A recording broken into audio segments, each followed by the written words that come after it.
Nod or shake reviews. Willie nod or Willie shake. Yeah! Johnny here. Welcome to another thing of Nod or Shake reviews. Nod if it's good, shake if it's not so good. Either way, you should check it out because you might find your new favorite movie. I just want to throw something out there.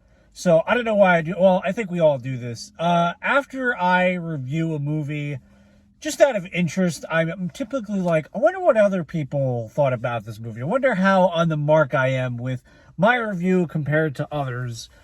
Sometimes I feel good about myself. Sometimes I'm like, wow, people really hated this movie. So I did this with If yesterday, and it seems like everybody hated it. One thing I want to point out, I still give it a nod, but there's one thing that I feel like I must point out. Somebody pointed out that If was basically, this was past my time as a cartoon, so that's probably why it flew under my radar. If the movie yesterday that I saw was basically a cartoon show called Foster's Imaginary Home. Something Foster's Imaginary. It's basically the same concept. There's an imaginary friends living at a foster home, and they're trying to find friends for these imaginary people. And I gotta say, look up Quiet Place and Silence by Tim Levin.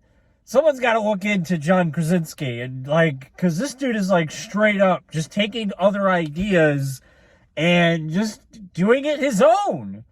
Even that good news thing that he did, somebody else, having a broadcast about good news is not like a, wow, I can't believe you thought of that. But somebody did that almost in the same vein as he did. So if he's not Jim Halpert, apparently he just rips people off. So something I wanted to put out there. So shame on you, JK. I still liked your movie, but come on, bro. You get an original idea.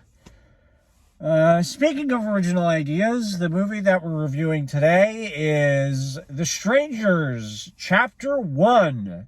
This was the shake for me.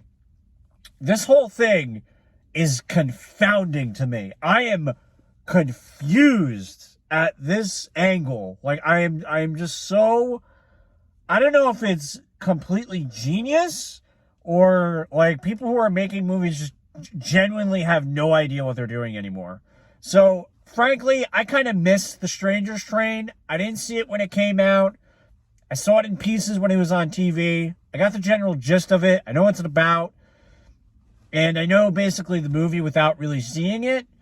Kind of. So if I say anything that insults the older movie, then my apologies to this remake where it was just following the older version.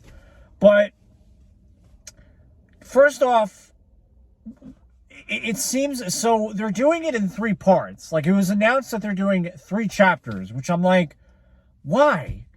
It's a movie about people breaking into someone's house and killing them. We don't need 3 movies following the same character. Again, I'm sorry, no offense to fans, but what I know of The Strangers, I'm like, all right. I wasn't like, you know what? Give me some more of that Stranger shit, bro.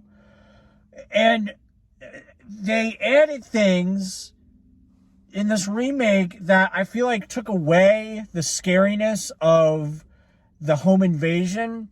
So, from what it looks like from the beginning, it almost looks like the whole town is on it. Which to me takes away the scariness, because that's a little bit of a stretch that a whole town is in on a home invasion. To me, that kind of really, and these movies I think are trying to really ground these scenarios in reality. It's not Friday the 13th and all that junk. It's the whole thing. So again, when you got a whole town in on one home invasion or multiple home invasions by different people, it's like, there's some, I have a feeling there's some religious thing, and I'm like, stop. It was scary when it was just 3 people that were like, we're going to kill these people for absolutely no reason at all, just because we want to. That is a frightening thing. They say it in Scream. Sometimes it's scary when you don't have a motive, right? And then, again, the three-part thing, I'm like, huh? And they announce it. Like, the movie ends with "to be continued." Ugh, what? And then there's an end credit, and then it ends. So I don't know if the "to be continued" was the end credit. I don't know. And then, you know, this is nitpicky, but it's just something that gnawed on me.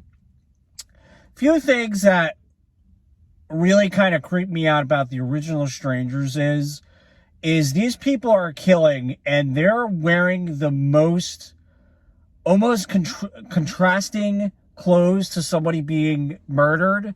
I believe the girl is wearing like a red, like going out dress. The guy is wearing like a suit, and I can't remember what the third person is, but it's like, you know, they're in the dark and all this. In this one, they're wearing clothes that are like hunter jackets, something that, like, if you're hunting something, you would wear to hide yourself. So it makes sense. So it's less scarier. You know what I mean? You know what I mean. The guy, the male killer, he's big. I don't know what it is with these people that are like, you know what? This guy's small. Amp him up. He just looks like Jason. He's literally wearing a potato sack. It's Jason. It was scarier when it was your average dude.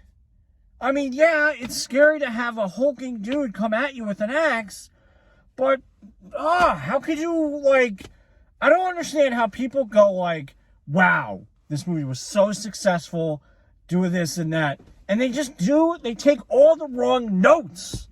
Holy shit.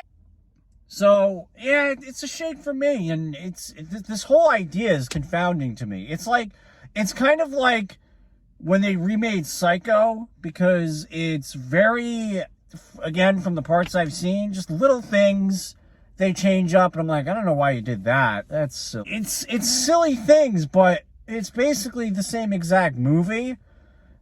Psycho makes a little bit more sense because it's Psycho, so just the name alone will get people in the seats. It just was not executed correctly.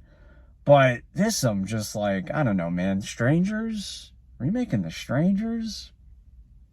I don't know. I need to take a breath. All right, thanks for cringing. See you next week. Furiosa, I think.